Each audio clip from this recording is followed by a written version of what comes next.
Hey, welcome to News episode number 231. The late night edition. Yeah. Special What happens when you hours got stuff to today. do during the day? Yeah. So how was your day? Not bad. It was a weird day not doing the podcast in the morning, so I kind of changed Yeah. up my routine a little bit. Yeah.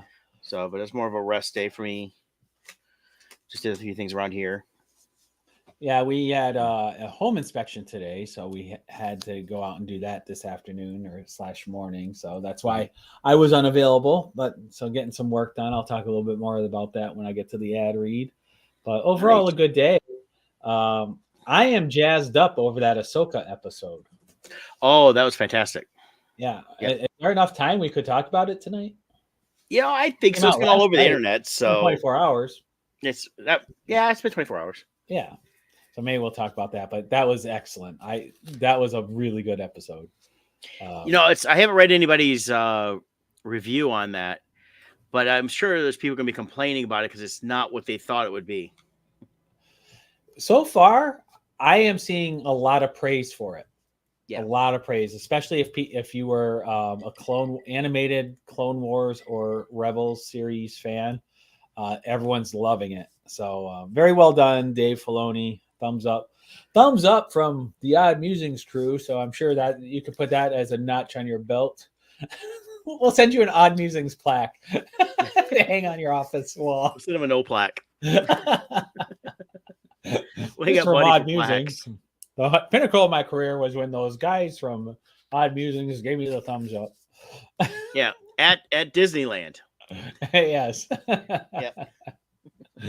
Yeah, good times. But yeah, no, it was great. So let's talk about that a little bit and whatever few things we got going on. Yeah, sounds good. Go ahead and just kick us off with ad reads. All right, you want me to?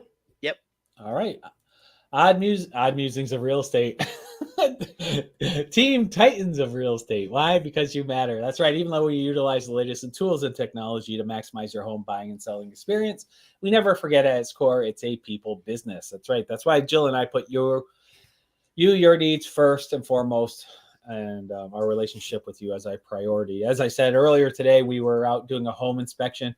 Home inspections are so important to do. I'm putting our phone number in the comments there, 586-232-5144.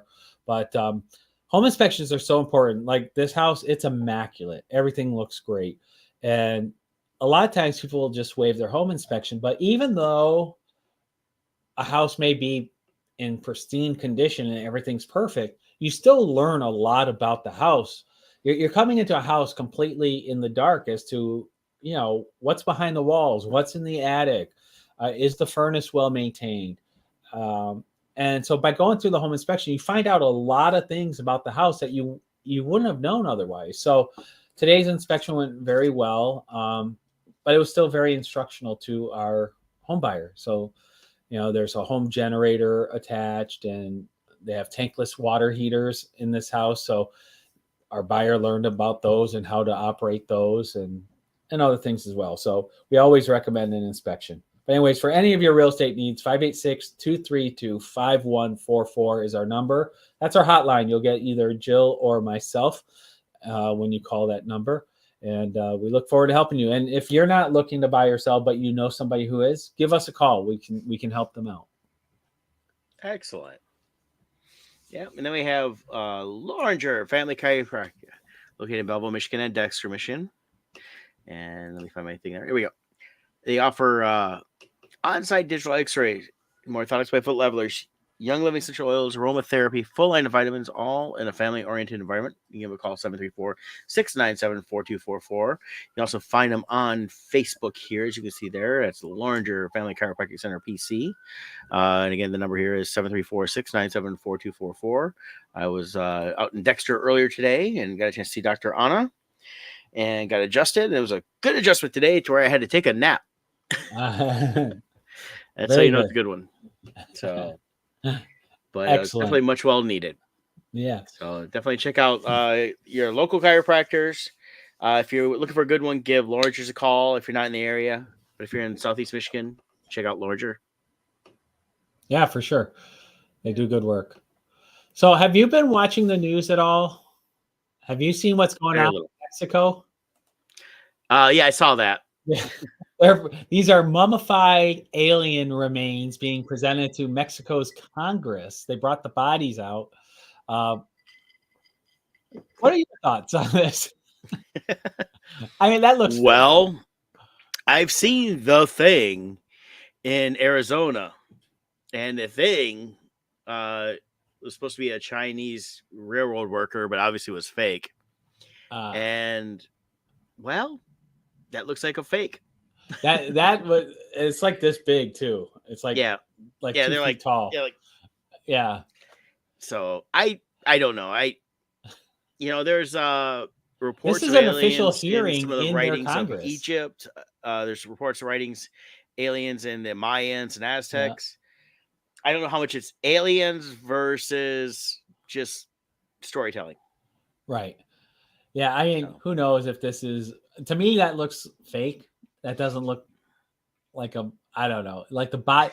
It looks like they put all the time and effort in the face design, and then kind of, it's like when you sculpt something, you get the clay and you get like some aluminum foil and you make a little skeleton that you then build the body upon. It looks like they forgot to build the body on it. Yeah, it looks like they were trying to do a Baby Yoda. Yeah. So I don't know. But this is an official hearing in Mexico's Congress, and they're supposedly going over all the evidence they have. So I find that very curious. Well, anything I guess to deflect from the real problems of the world. Well, that's the other part. The timing I find rather suspicious. I mean, it doesn't. I mean, the way human mummified remains go, this looks more like a stone statue or something. Yeah. There's the actual body. Yeah, that's from Men in Black. Men in Black. Yeah. That is what they look like there. You got E.T. So aliens, we got the aliens guy. Oh yeah. Where's he been? I don't know. He should be everywhere right now. Yeah, he should be on every major outlet though, talking. Well, does anybody watch his show anymore? Yeah, I don't even know what show he's on. Well, he was on like Alien something or other, where they try to prove there's really aliens or something. Right. So I don't know. Yeah. Or could they be real, but they're maybe they're so tiny because they actually live under the earth. Maybe they're in the earth. Could be. You know, who says aliens have to be from outer space? You got hollow earth theory, Antarctica. Who knows what's going on down there? Yeah. So well, there's all that talks of that. So no, show I have been watching that you mentioned last week, I ended up going through the whole series, is Lioness. So yeah, it's funny. It calls it Special Ops Lioness, but when the credits come up at the beginning of the episode, it just says Lioness. So I'm not sure why, but I wonder if they originally just called it Lioness, but then they decided maybe after the fact, like, oh, we could do this as maybe a larger series, so they now have Special Ops in there and they can change the name of which operation. I could see that.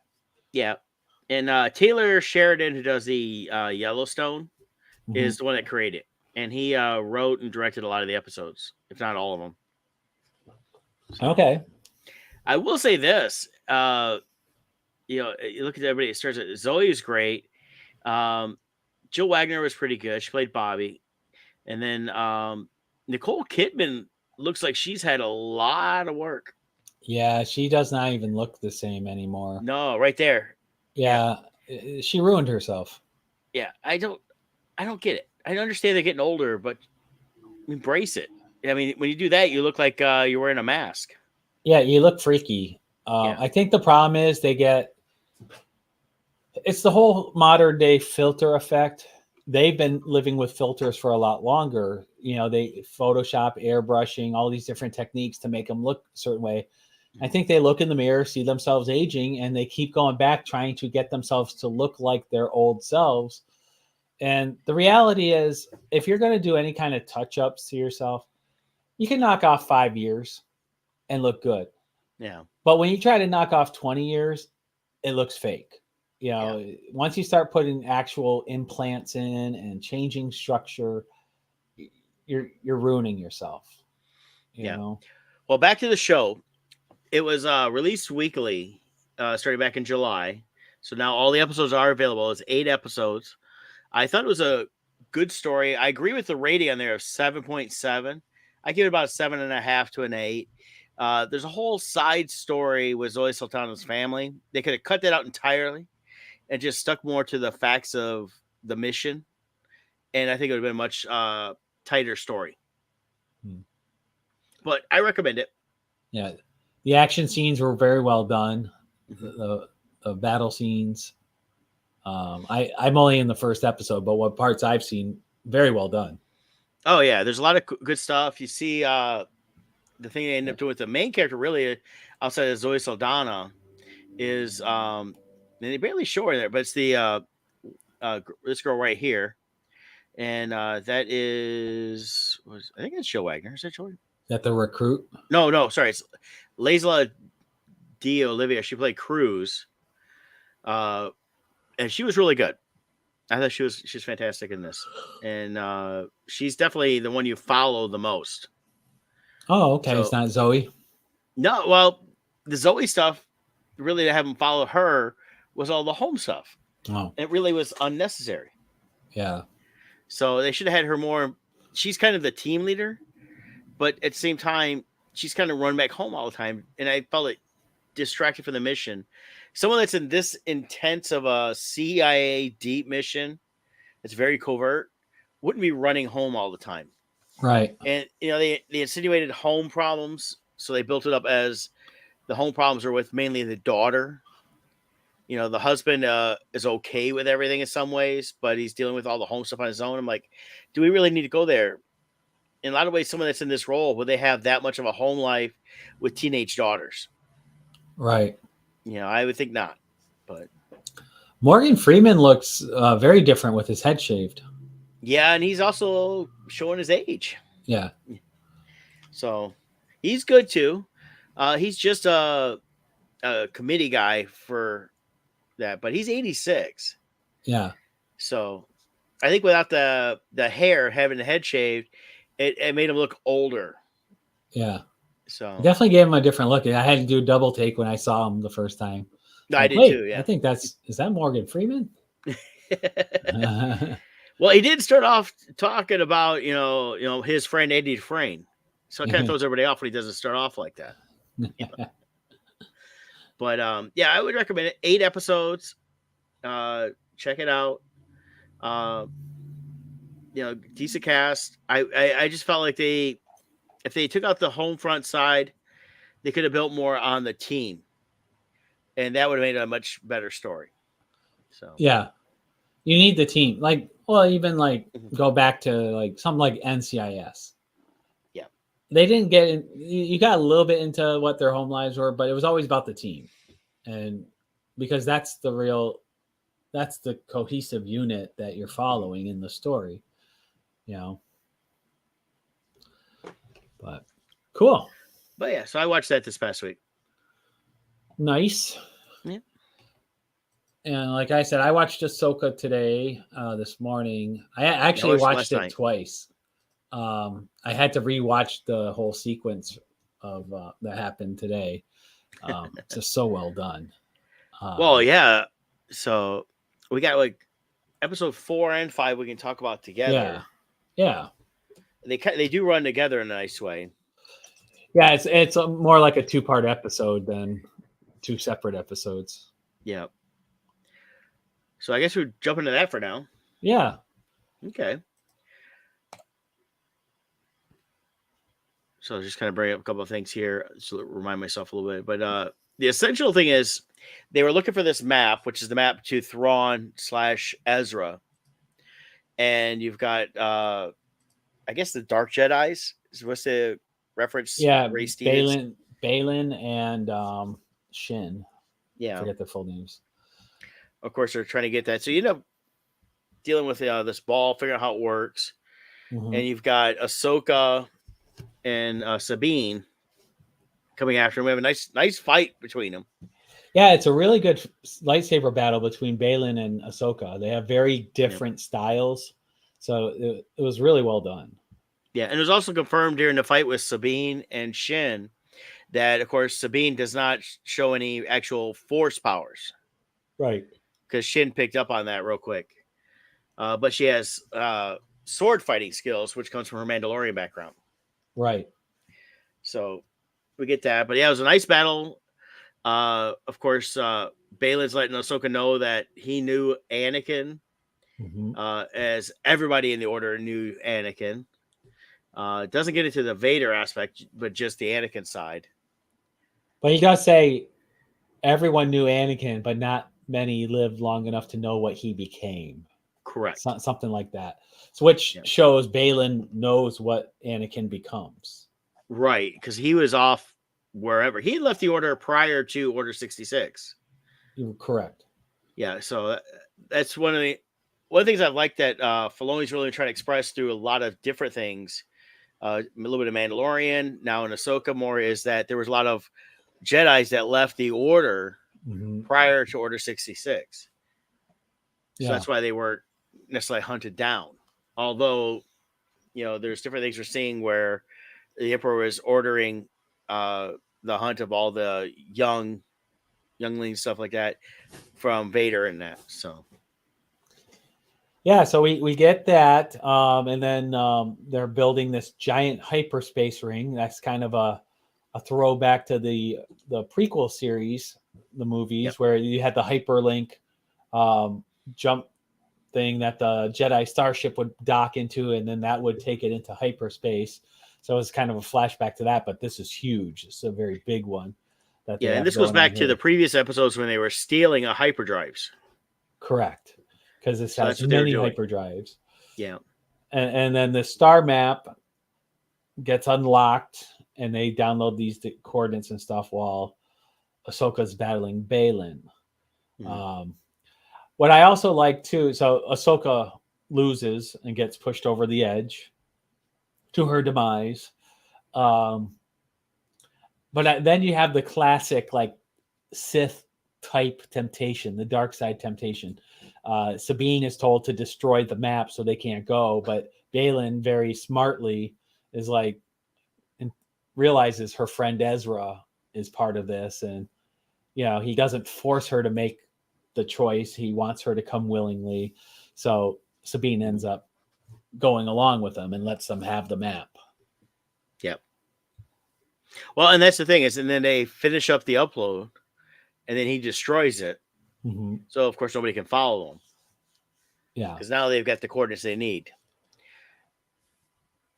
Yeah, and then the end, the closing scene is we see Ahsoka is in the world between worlds, Well, that happened and from the fight where she got knocked off right, the edge. yeah. So the Yeah. very end of that episode is she's waking up in there, and Anakin is there, and then the episode ends. Yeah. Well, Anakin says, "I wasn't expecting to see you this soon." Right, Snips. and yeah, he says Snips, which Yep. is, if you don't know, if you don't watch the anime stuff, that was his nickname for her when she was a young Padawan. Yep. In the Clone Wars, and then we get to the next episode, which is last night's to today, Yeah, and it continues on in the Veil of the Force. yeah, I'm so grateful that they've done a good job of keeping this stuff under wraps. Mhm. And through the Veil of the Force, the world between worlds, they're going through different time frames of Anakin and Ahsoka's life, and they brought in young Ahsoka. And I'm so Yes. glad this was kept a secret, because it was so nice to see her live action but young. And here's the actress who's playing her. This is the kind of thing where too much information gets out on things early, and you see who the real life person is playing a certain character, and you don't see them in the role, Yep. and it can, people start forming their own ideas of what this will turn into. So the fact that this was completely unknown, we got to judge her performance just solely as young Ahsoka, instead of let's see what she formerly did, and what, nobody had any idea this was coming. And I So like that. That's where I've said for years that DC's been really screwing everything up by saying, "Hey, look for all these cameos," and we don't want to know that ahead Let of it be time. a I like being surprise. surprised. Yeah, Yeah, and but it was. I did not expect to see young Ahsoka. I expected to be just Rosario through the whole thing. yeah, and it was so perfectly done. I mean, she was amazing with her lightsaber skills too. Yes. So the lightsaber battles were great. The interaction between her and Anakin, we got to see Clone Wars Anakin also, which was really nice. Um, he had the Jedi Clone Wars battle armor on. We got to see Anakin in all his phases Yeah. with the short hair. We saw him with the Clone Wars, a little bit longer hair. We saw him as the return, uh, uh, Re- Revenge of the Jedi hair. Yep. We saw him as a Sith. He went through all the phases. Well, he had the eyes. They Yep. flashed on him as Vader a few times. That was really cool the way they did that. I'm glad they didn't go full Vader. I like the Yeah. fact that they kept him Anakin, but it was flashing on and off him because it still showed that in the Veil of the Force who he really was, which is Anakin. Yes. That was cool. Would have been cool if we got Luke in there too. Luke show up, have a father son reunion. I think it's good enough with just Anakin for now because it really had Yeah. nothing to do with Luke so much. Because Luke No, I and know. Ahsoka, their interaction is more implied because of the Mandalorian. Right. They're starting up the Jedi Academy together or something. Let me pull up pictures of the let's see, Ahsoka episode 5. See if here's Okay, sorry, my phone kicked me out of the studio, so my oh sound went away. yeah, no problem. I'm pulling up some episode 5 pictures of Anakin so we can show that. Yeah, so here's Anakin. Love seeing Hayden as Anakin again, especially once it really got into it. When it got into the lightsaber battle part, it felt like episode 3 Anakin. Like he had the choreography really well done with the lightsaber. Yeah, he did the flips and everything too. So Yeah, here they are. And they recreated some of the poses from the animated series of them standing side by side. So, and yeah, it I was like cool too. that. They were really Filoni's trying to capture that aspect he had created in the Clone Wars and Yeah. even a little bit of Rebels. And I like that even Ahsoka, as she went through her age progression, they put her with the different outfits, the different lightsabers she had. Even her Leiku was longer when in here than it was in the earlier one because as she aged, it got a little longer. So there was a Well, they lot even of had like attention. the headdress, the beads that go around the back. They Yep. had that, which was her younger self, and then she Yep. got older, switched to just the bar up here. Yep. So it was they showed all the costume changes that Filoni did in the Clone Wars series. Yeah, he made sure to make it all live action to lock Yep. it into canon. There's Sith Anakin.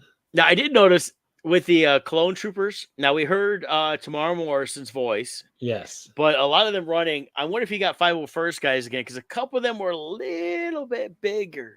Well, in real life, in the first movie, episode 1, there was not a single clone outfit ever made. 100% of the clone fights were CGI. Yeah. So they never produced clone armor. Now the 501st figured out how to produce it in real life and did it. So yeah, it's curious. Like, did they bring in 501st again to play those roles, or did they make the armor for the episode? Well, that's what I was wondering.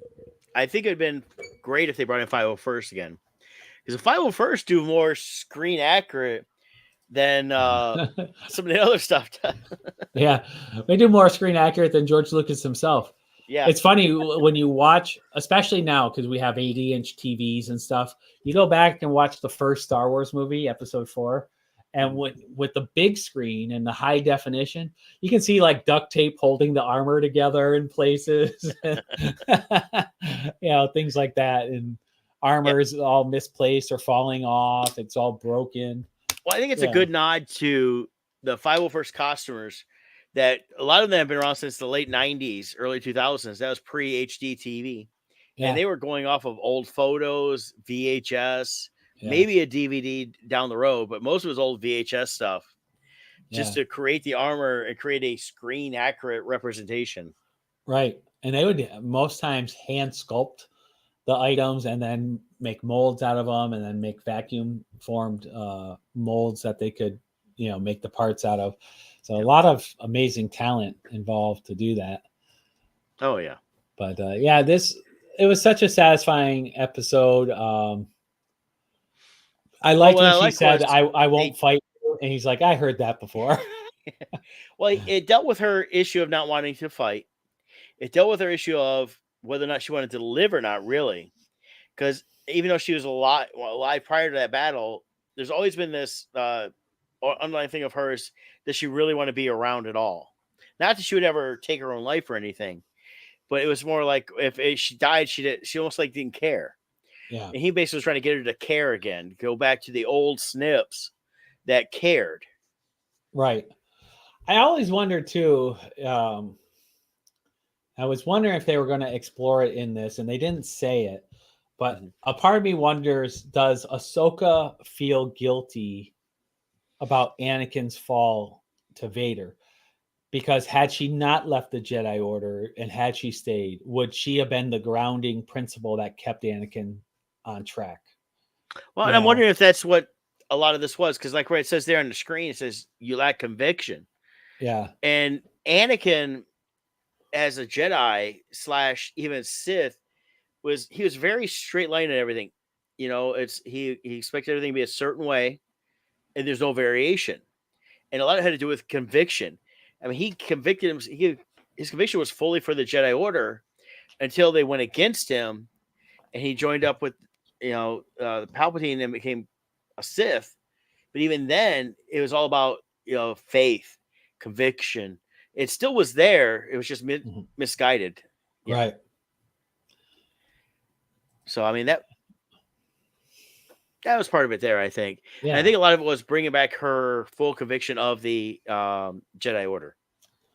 So I'll be interested to see. So the way this goes, she says she wants to live, and she chooses not, because I think the Force was testing her here by Yeah. bringing Sith Anakin in front of her and giving her the chance to kill him. And she turns off the lightsaber, and that's when she says, She not only does she choose to live, but she chooses not to kill." Yeah. And she throws the lightsaber away, and then he goes back to non-Sith Anakin, and he says, "Well, maybe there is hope for you yet." And then she returns back to the real world.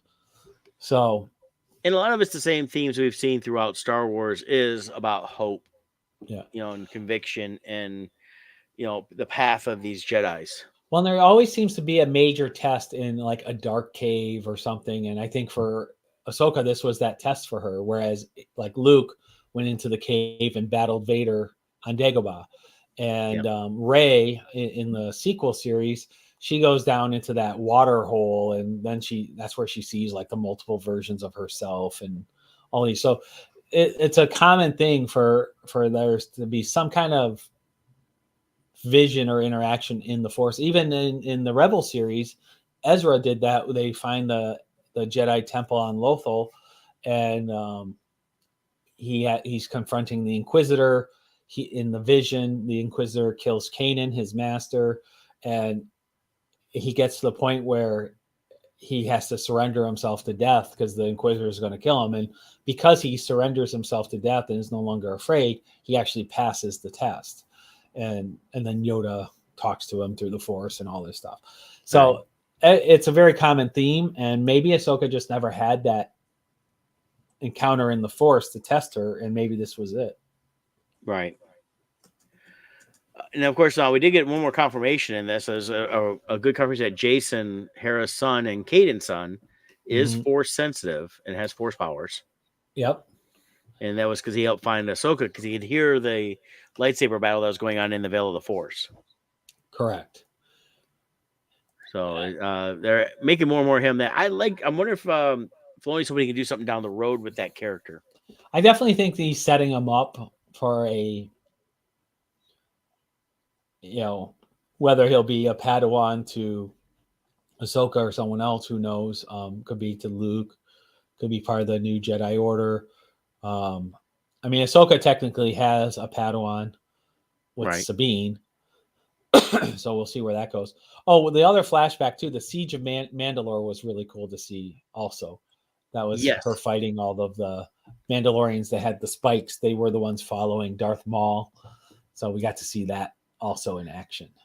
Yeah, that was they did a lot of that live action stuff that was great with the Clone Wars stuff, and they brought in some elements from the movie and tied in with the elements of the Clone Wars. So we saw things we'd never seen live action before, and definitely seen that battle and seeing the Mandalorians, and the fact that Ahsoka is deep in a fight of that. Yeah. So it ends with them finding the space whales, and the space whales are taking Ahsoka and Huang, Huang, yeah, the Jedi droid, with her to go out. And so I'm guessing next episode we'll see Thrawn. yeah, that's what I'm figuring is they.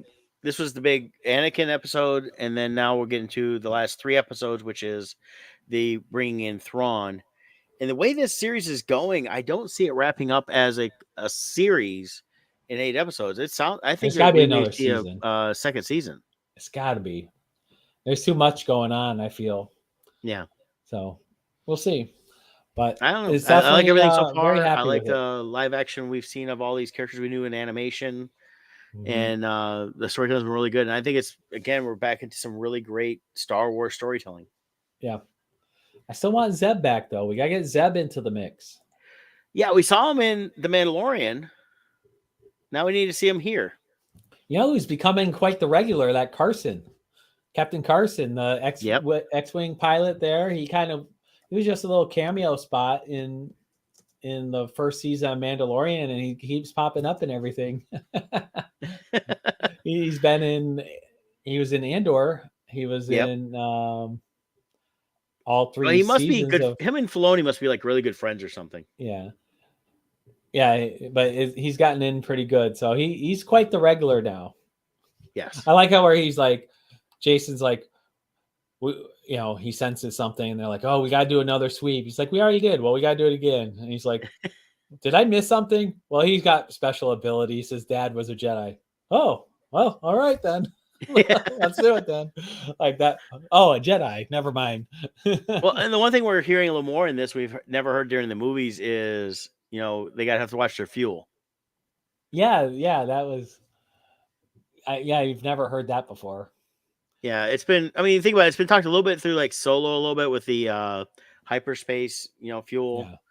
and now this with their regular fuel. So, it's interesting that. So, I think this also supposed to try to indicate how far on the edge of their own galaxy they are. yeah, They're probably at the very edge of it to do this hyperspace jump. So I think that's supposed to kind of be an inference to that also. yeah. I picked up on that. I figured it's kind of more outer rim area. Yeah. Because a lot of the area was not. It's not a Republic covered area very much. They allow the outer rim to kind of just be the outer rim. So, but loving Ahsoka. I can't wait for next week's episode. Looking forward to that. And Yeah, 3 to I'm like, go. wow, 5 episodes in. I'm wanting like another 20 episodes. Yeah. And then after that, what we got? Andor season 2. I know that's coming. Yeah, that's supposed to be next year sometime. Yeah. I But believe outside of should have that, been finished. August. Yeah, we gotta wait till August next year. oh boy, That's according to Esquire magazine. that's too far.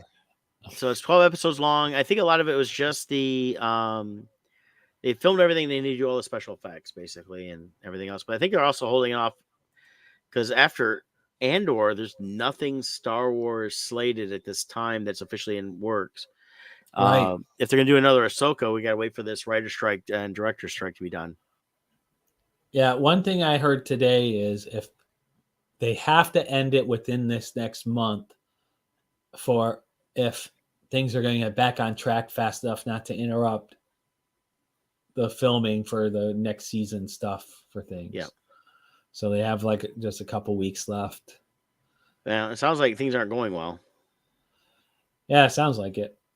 So we'll see. Just reelected what's her name? The nanny as a SAG president. Drescher, Fran Drescher, yeah. Drescher. And they've The only deal they came with, so far I know, is AMC. So, and So it's did AMC agree to the terms? Is that how AMC got the exemption?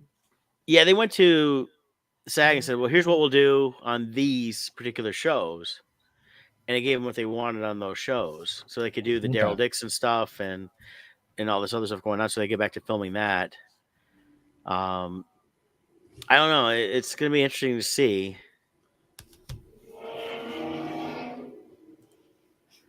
So I don't know. I'm looking at Variety right now, and 4 hours ago, the SAG after rallied striking actors outside Paramount.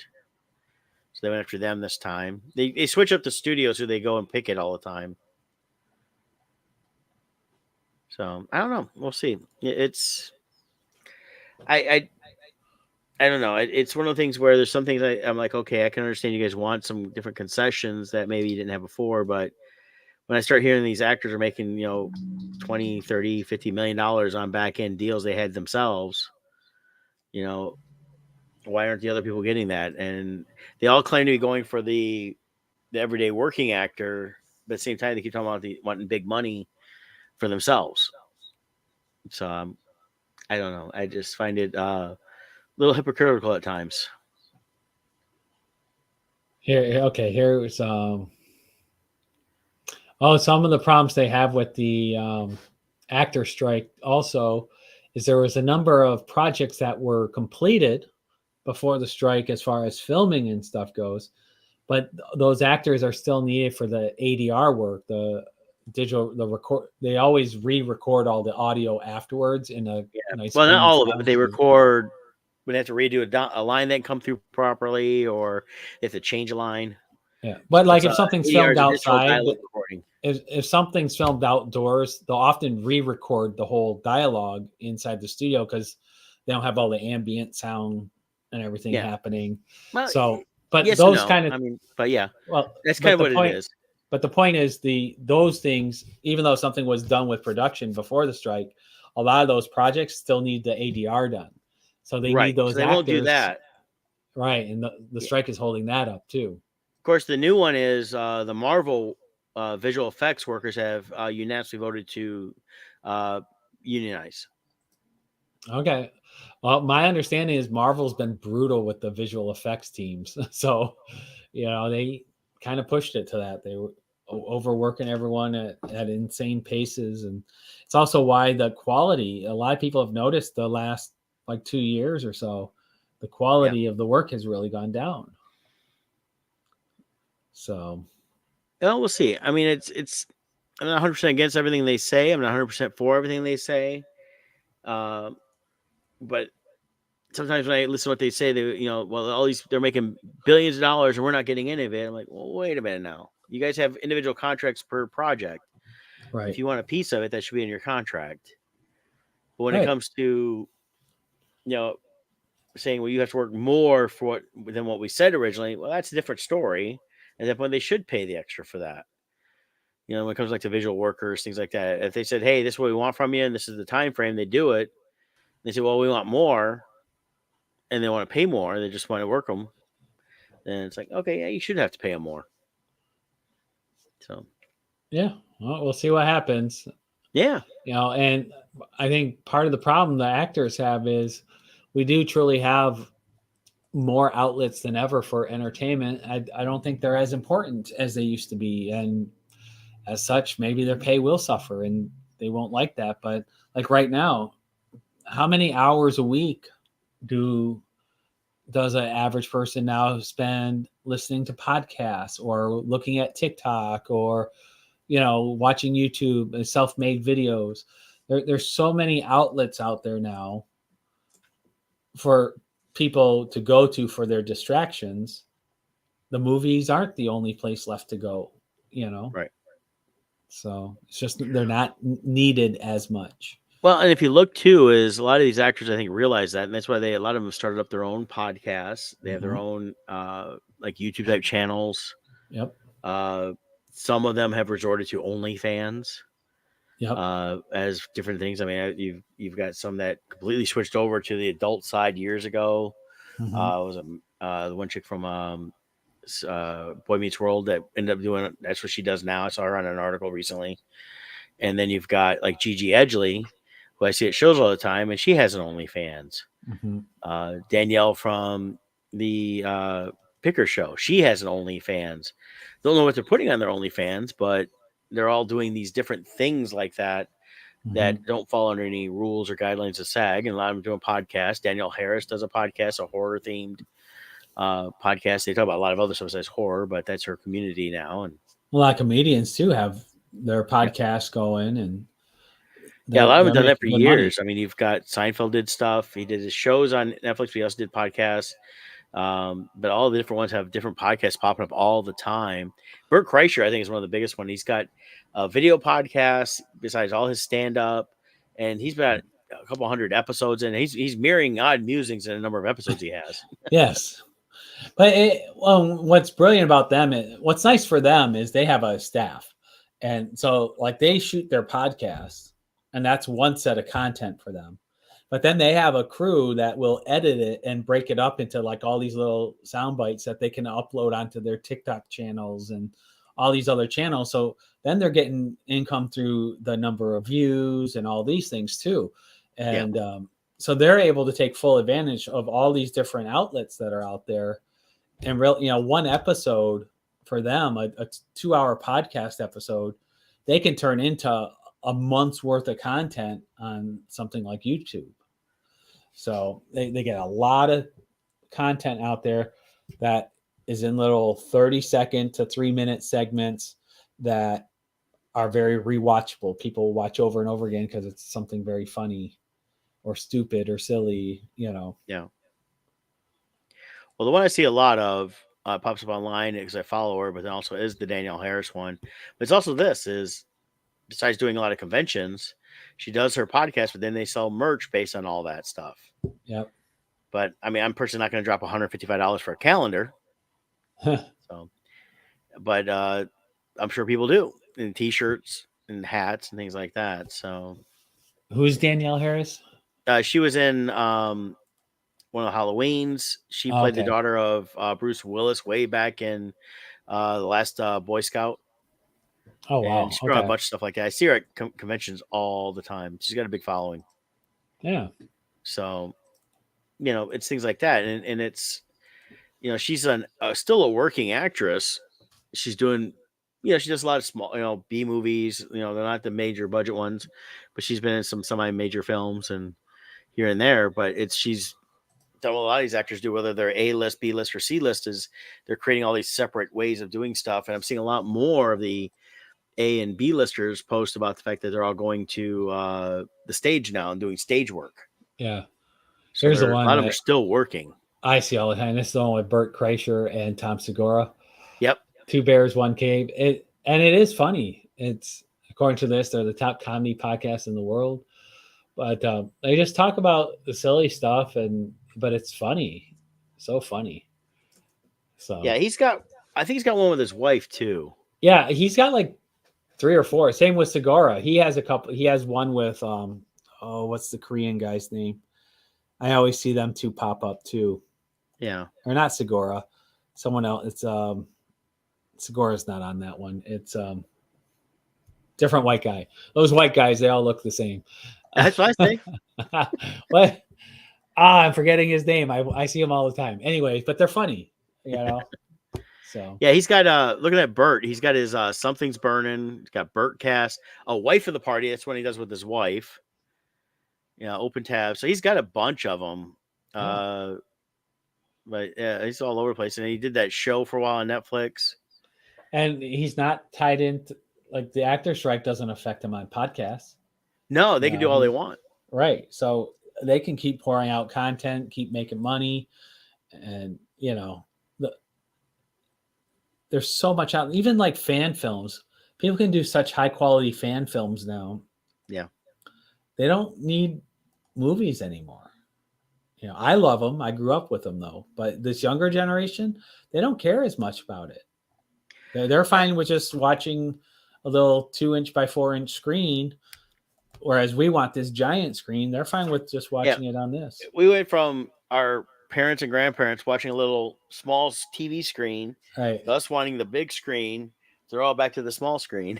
Yeah, and they're fine And with I it. see it all the time. I see parents that bring their kids to the stores and they'll have the baby sitting there and they'll have a thing to put in for the baby to sit in so it's comfortable for them, but it holds a phone. There's a thing that you can lock your phone in. So the kid's just watching a video the whole time at Yeah, 6 months, a year and a half.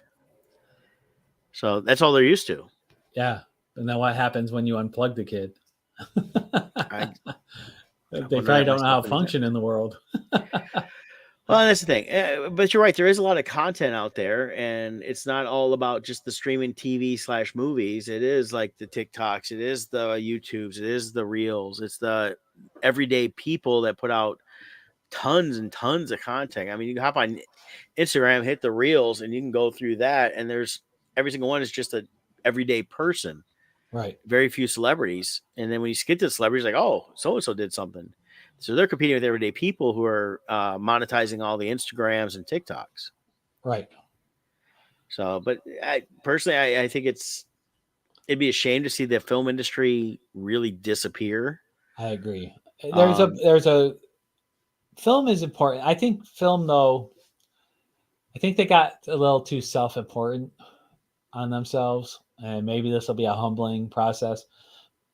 But I don't think film will go away. I think they will have to evolve the contract. So I think the days of the $20 million film star may be going away. yes, Um, and I've always felt with film and even Major League Sports, uh, it's too much of giving the money up front. It's like let them earn it on the back end a little bit. I understand you have to give so much money to get that good player on sports. Sometimes you have to do that to get a good actor, but if it's a project that okay, this movie's going to make $1 billion, and it's like we're not going to pay you 20 million, we're going to pay you 5 million, which is still a Mhm, very healthy sum, but then you're going to get a percentage on the back end, and that's all point of you actually promoting the film out mhm. there, encouraging people to see the film. When these guys make big money, they don't care if somebody sees it because they're not getting much on the back end. They walk away. Yeah. Their Well, contract speaking of they have to which, promote at a certain time, and that's it. well, and because of what they've been doing with streaming and stuff, a lot of sports stars are going to have to take big cuts coming up. That structure, a big part of their contracts come from cable bills. Yeah. You have 100 million subscribers. This is what I was listening to the other day. ESPN used to have about 100 million subscribers that they would get paid through the cable, everybody's cable bill. Well, yeah, they pay a certain amount to have that channel on their cable thing. Right. So 100 million people are subscribing to this, even though out of that, they estimated like 20 million were actual sports fans, but they're still collecting from the other 80 million. Well, because of streaming services and stuff, and ESPN talking about how they're going to create their own service, there's been some large cable companies that have cut ESPN out. So now they've dropped from 100 million to 70 million. They've lost 30 million subscribers. Yeah. Just from that. And because these cable networks are like, well, we're not going to promote you anymore and put you on the mandatory list. We might as well save money for our customers, reduce our rates to keep them from cutting the cord. We're going to cut you out since you keep talking about how you're going to make your own network anyways. So they've dropped down to 70 million. And they're estimating if they go full streaming, they're only going to get about 20 million. Right. So that's 80 million people they're not going to get paid from now. Well, that's the money they use to pay for all these mega contracts and stuff through the TV deals and all this. So a lot of that's going to get reduced. They're projecting. Well, a lot of the people have that want to cut the cord, which is being proved more and more that doesn't really work cost wise. You still end up spending as much money or more.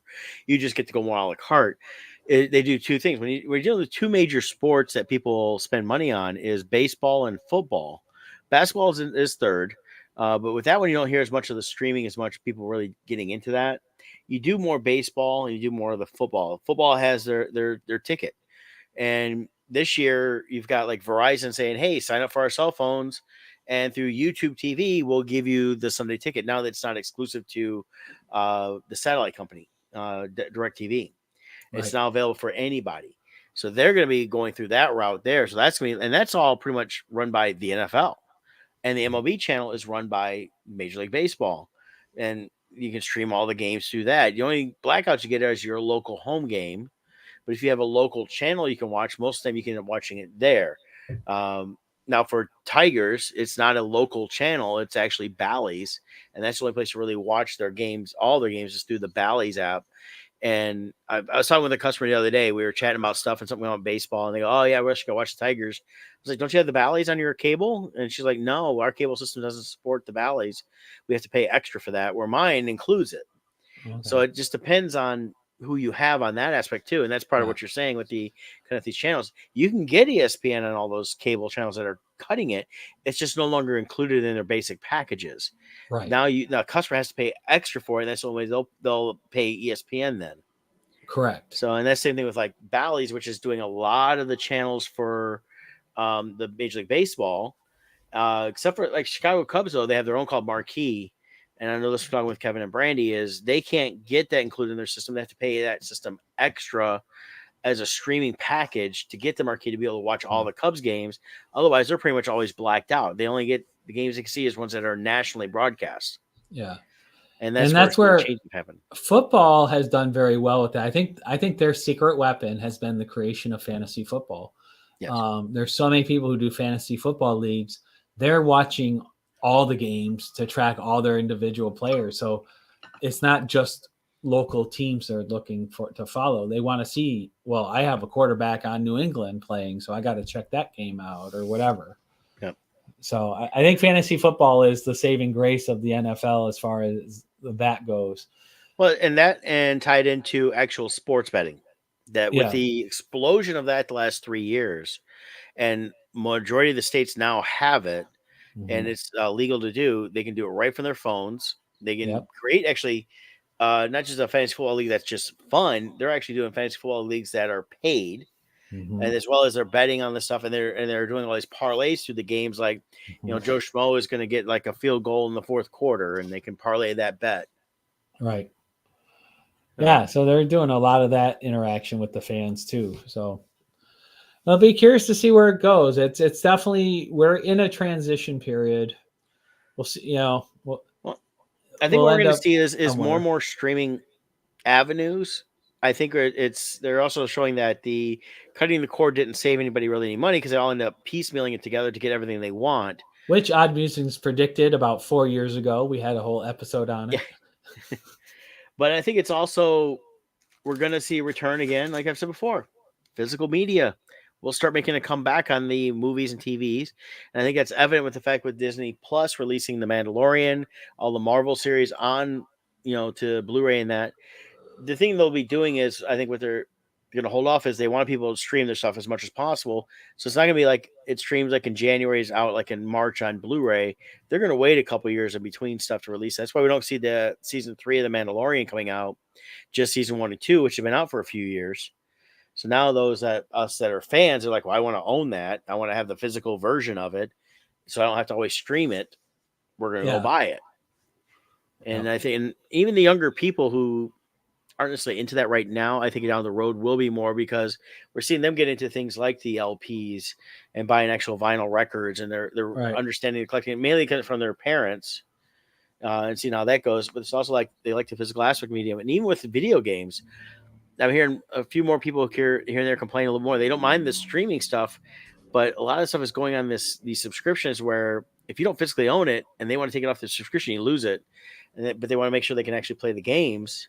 So that's why a lot of these kids have gone to even some of the retro gaming because it's physical media. Right. So, Yep, you can play it whenever you want. but we've talked about that before, and I think we've been right. Well, hey, it's almost 8 o'clock. Yes, it is. Another Anything fun-filled else, Scott? episode. No, it's getting close to my bedtime. I'm getting tired. Oh, he's getting old. I He's getting know. old. No, since my incident, God, it's almost been 4 weeks now. We're at 3.5 weeks.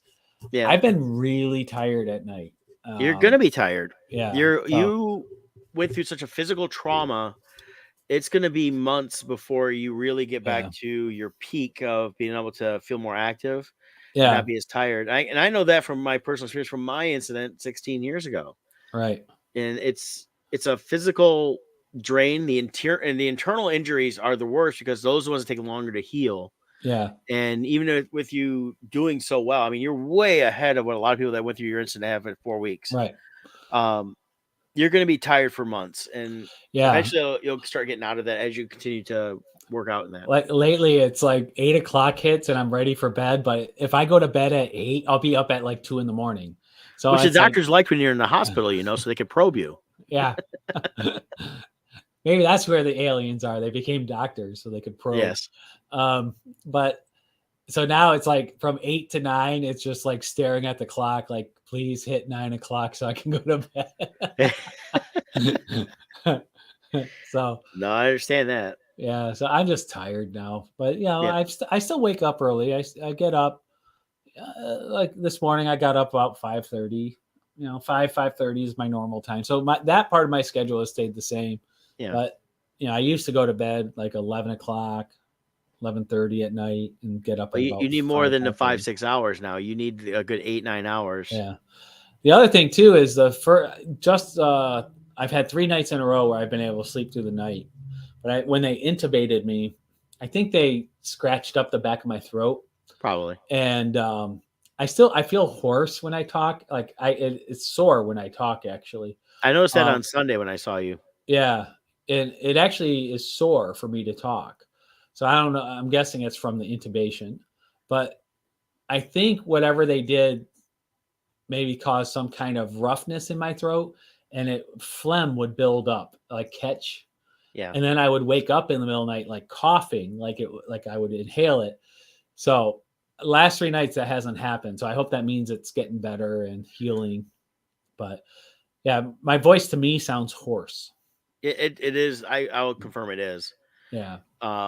It's and that's another thing because it's definitely a healing process with the esophagus and all that, and Mm-hmm. to clear that out because you definitely have a roughness. I mean, they're basically shoving a tube down your throat. Yeah. And they're not, like trying to be kind of. They're just like jam. And my body's not like cooperating. I'm sure your body has natural reflexes trying to stop that. Right. So yeah. You'll get there.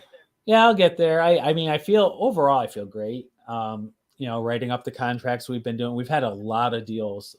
We've had multiple contracts this last week. And so I feel like mentally I'm back, where I need to be, and everything's flowing really well. Now it's just my throat.